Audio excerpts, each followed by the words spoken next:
สวัสดีครับกลับมาพบกับ Channel ปอนรีวิวอีกครั้งหนึ่งนะครั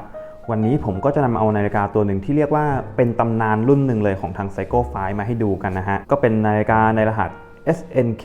809 K2 นะครับคือเรือนนี้มันมีความน่าสนใจตรงที่เป็นนาฬิกาออโตเมติกที่ราคาถูกที่สุดเรือนหนึ่งเลยของทาง Seiko 5 นะฮะแล้วก็เรื่องคุณภาพเรื่องฟังก์ชันการใช้งานเนี่ยถือว่าสุดยอดมากๆเลยเรือนหนึ่งด้วยนะฮะอย่างที่ต่างประเทศเนี่ยจะยกย่องเลยว่านาฬิกาเรือนนี้คือนาฬิกาออโตเมติกที่คุ้มค่าที่สุดละเท่าที่เงินจะหาซื้อได้ประมาณนั้นเลยนะครับก็วันนี้จะมาดูกันว่ามันเป็นยังไงบ้าง Seiko 5 เรือนนี้เป็นนาฬิกาที่มีเอกลักษณ์มากพอสมควรเลยนะฮะด้วยหน้าตารูปลักษณ์ของมันเนี่ยจะค่อนข้างแตกต่างกับตัว Seiko 5 อื่นๆหรือว่าที่ผมเคยรีวิวเป็นประจำนะครับโดยที่เรือนนี้มันจะออกแนวไปทางฟิลวอชเป็นแนวนาฬิกาแบบใส่ใช้งานจริงใส่ลุยๆอะไรแบบนั้นซึ่งตัวนี้ก็มาพร้อมกับดีเทลหลายๆอย่างเลยที่นาฬิกาสปอร์ตปกติจะไม่ได้มีมาให้นะครับหน้าปัดเนี่ยก็เป็นหน้าปัดแบบดำเงานะฮะตัวนี้ไม่ได้เป็นดำเงาแบบมีซันเบิร์สนะครับเราก็จะเห็นความเงาสะท้อนแสงจากด้านในเลยตัวกระจกเนี่ยก็ไม่ได้ตัดแสงสะท้อนอะไรได้ดีนะฮะแน่นอนว่านาฬิการาคาประมาณนี้มันก็ไม่ได้มีฟังก์ชันกระจกเทพอะไรมากอยู่แล้วกระจกก็เป็นกระจกธรรมดาเลยคือหน้าปัดของเขาเนี่ยมันจะเป็นหน้าปัดที่แบบมีการเล่นดีเทลที่ค่อนข้างจะลงตัวมากๆเลยนะฮะตัวมาร์กเกอร์เนี่ยพอเขาใช้เป็นสีขาวนะครับมันก็จะมีความคอนทราสต์มีการตัดกันสุดๆเลยทำให้เราสามารถเห็นหน้าปัดได้ชัดมาก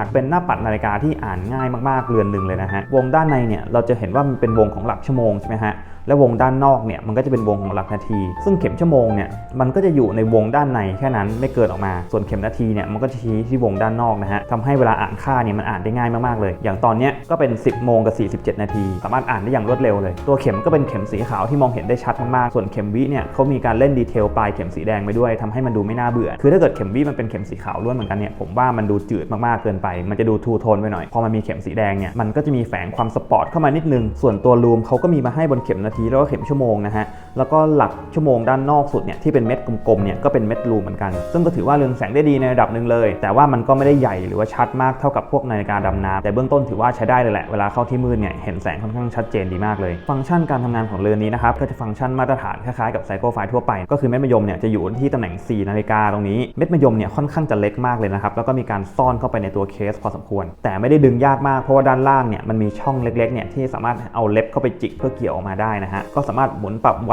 ันที่ได้วันอาทิตย์เนี่ยก็เป็นสีแดงด้วยนะครับมันก็จะเพิ่มดีเทลลูกเล่นของตัวหน้าปัดได้ดีอีกระดับหนึ่งเลยดึงออกมาทีนึงก็ปรับเวลาช่องวันที่ตรงนี้พื้นเป็นสีดำด้วยทำให้มันไม่ได้ดูโดดเด่นดูป๊อปออกมานะฮะมันดูกลืนดูเนียนไปกับหน้าปัดมากๆเลยเพราะนาฬิกาตัวนี้มันเป็นนาฬิกาที่ไซส์ค่อนข้างจะเล็กด้วยนะฮะถ้าช่องวันที่ตรงนี้มันเป็นสีขาวเด่นขึ้นมาด้วยเนี่ยผมว่ามันจะยิ่งดูกระโดดโอเวอร์เกินไปอันนี้กำลังดีเลยส่วนฝาหลังเนี่ยก็เปิดโชว์เครื่องด้านในเป็นเครื่องหน้าตาทั่วๆไปของ Seiko ไม่ได้มีการตกแต่งขัดเงาระดับเทพอะไรมานะฮะแต่จุดเด่นอย่างหนึ่งเลยของตัวนี้ก็คือทรงของเคสครับถ้าเราไปเทียบกับ Seiko 5 ทั่วๆไปเคส Seiko 5 มันจะมีความหนามีความตันใช่ไหมฮะแต่ตัวนี้มันเป็นเคสที่รูปทรงมันเพรียวบางทำให้การโชว์เครื่องเนี่ยเครื่องมันโดดเด่นออกมาแบบชัดเจนมากๆด้วยความที่ขอบมันไม่ค่อยแย่งซีนตัวเครื่องเท่าไหร่ด้านหน้าด้วยเราจะรู้สึกได้เลยว่าหน้าปัดเนี่ยมันมีความโดดเด่นขึ้นมาเพราะว่า finishing ของเขาเนี่ยมันจะไม่เหมือนกับการขัดด้านตรงที่เวลาการขัดด้านเนี่ยมันจะมีริ้วๆเป็นเส้นๆใช่ไหมครับเราจะเห็นทิศทางการขัดเป็นเส้นๆเลยแต่ตัวเนี้ยมันเหมือนเป็น finishing แบบเคลือบด้านมาเ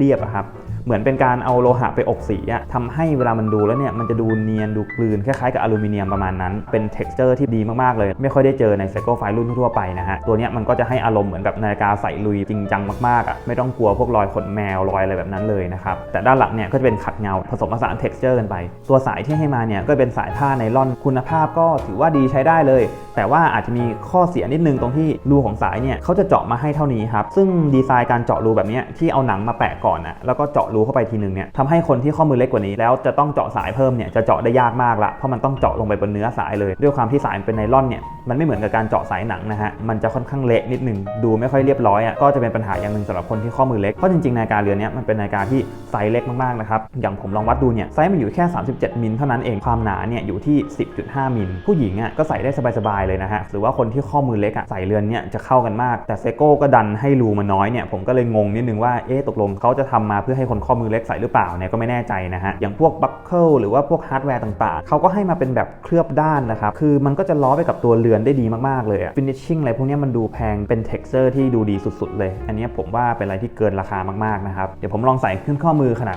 5.5 นิ้วหรือว่า14 เซนให้ดูนะครับ อย่างที่บอกไปข้อมือ 5.5 นิ้วของผมเนี่ยถือว่าค่อนข้างจะเล็กละใส่รูสุดท้ายเนี่ยเกือบจะไปทางหลวมแล้วนะฮะดังนั้นเนี่ยคนที่ข้อมือเล็กกว่า 5.5 นิ้วเนี่ยอาจจะต้องระวังนิดนึงถ้าเกิดคุณคิดจะใส่สายที่มันแถมมาให้นะครับตัวห่วงเหล็กที่ให้มารัดสายเนี่ยอันนึงเนี่ยมันจะถูกฟิกไว้ตรงนี้นะฮะแต่อีกอันนึงเนี่ยมันจะสามารถเคลื่อนไปเคลื่อนมาได้ก็สามารถเคลื่อนให้มันมารัดสายให้แบบเรียบร้อยมากขึ้นได้ออกมาแล้วประมาณแบบนี้ก็ถือว่าเป็นนาฬิกาไซโก้ไฟที่หน้าตาไม่ค่อยเหมือนกับพวกรุ่นพี่ตระกูลสปอร์ตเท่าไหร่นะครับด้วยความที่ขนาดมันไม่ใหญ่มากเนี่ยมันก็จะค่อนข้างเข้ากับข้อมือเล็กๆของผมได้เป็นอย่างดีเลยอาจจะเหมาะกับข้อมือไม่เกิน 6.5 นิ้วน่าจะพอได้อยู่มันเหมือนเป็นนาฬิกาที่ใส่เพื่อความคล่องตัวสามารถทำงานได้โดยไม่ต้องห่วงมันว่าจะเป็นรอยหรือว่าจะไปกระทบกระทั่งอะไรเท่าไหร่นะครับน้ำหนักก็ถือว่าค่อนข้างจะเบาด้วยแหละใส่แล้วแบบชิลๆมากเลยเดี๋ยวผมลองเปลี่ยนสายยางให้ดูนะครับว่านาฬิกาเรือนนี้พออยู่บนสายยางแล้วจะเป็นยังไงคือด้วยความที่มันเป็นสายผ้าครับมันก็จะมีปัญหาอย่างหนึ่งที่สายผ้ามักจะเจอก็คือเรื่องของกลิ่นเพราะว่าสายผ้าเวลาเจอน้ำเนี่ยมันแห้งได้ก็จริงใช่ไหมฮะแต่ว่ากลิ่นเนี่ยมันก็ยังพอติดสายอยู่บ้างนะครับซึ่งถ้าเกิดเราเปลี่ยนเป็นสายยางเนี่ยมันก็จะสามารถเจอ